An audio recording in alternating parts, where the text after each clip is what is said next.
C'était important en tout cas pour moi, mais aussi pour d'autres membres du conseil, de mieux comprendre ce que voulait faire la municipalité en matière de gestion des déchets. Parce que la déchetterie, ce n'est pas une seule réponse. Il y a le littering, il y a éventuellement le développement d'éco-points. Et c'est vrai que cette réponse nous a relativement déçus. Rappelez-nous justement cette vision municipale. C'est des développements d'éco-points uniquement dans les nouveaux quartiers qui vont être construits ou dans des quartiers où on va faire une forte densification. Et ensuite, c'est la nouvelle déchetterie, bien évidemment, qui devrait améliorer un petit peu la situation par rapport à aujourd'hui, par rapport à la fluidité qu'on va avoir à l'intérieur de cette déchetterie. Et puis ensuite, essayer de trouver des mesures pour améliorer la qualité du tri, mais c'est pas facile. Vous étiez la rapportrice de la commission chargée d'étudier la réponse municipale au postulat Froidevaux concernant la gestion des déchets. Quel est, dans les grandes lignes, le contenu de votre rapport ?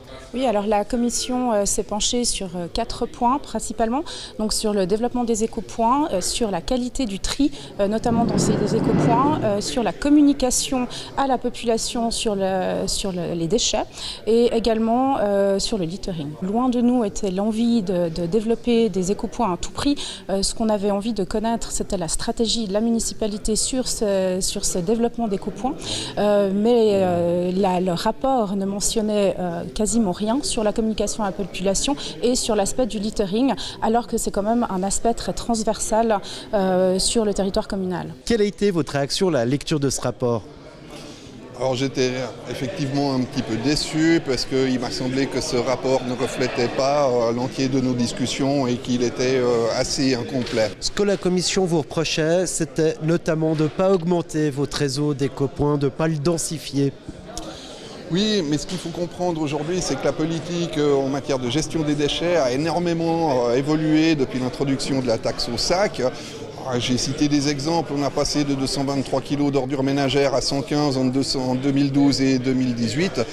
La donne a complètement changé, le taux de recyclage a augmenté et la problématique principale aujourd'hui, c'est la qualité du tri des déchets recyclés. La commission vous reproche aussi un manque de vision en matière de gestion des déchets.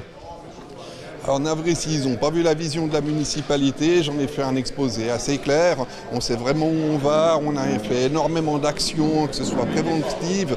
Alors les seules actions qu'on n'a pas entreprises aujourd'hui, c'est les actions répressives. Vu la qualité du tri à certains endroits, il va peut-être falloir passer par là aussi. J'attends de voir ces prochains mois ce qui va se passer en termes de communication autour du tri des déchets et on se garde la possibilité éventuellement de refaire une interpellation, un postulat à l'avenir. Au final, le Conseil a suivi votre vision. Quel est votre sentiment ? Écoutez, je suis rassuré de voir que le Conseil a compris qu'on avait effectivement une vision dans nos déchets et puis qu'on avait une politique qui était également proactive quant au littering ou aux autres problématiques qu'on a concernant les déchets.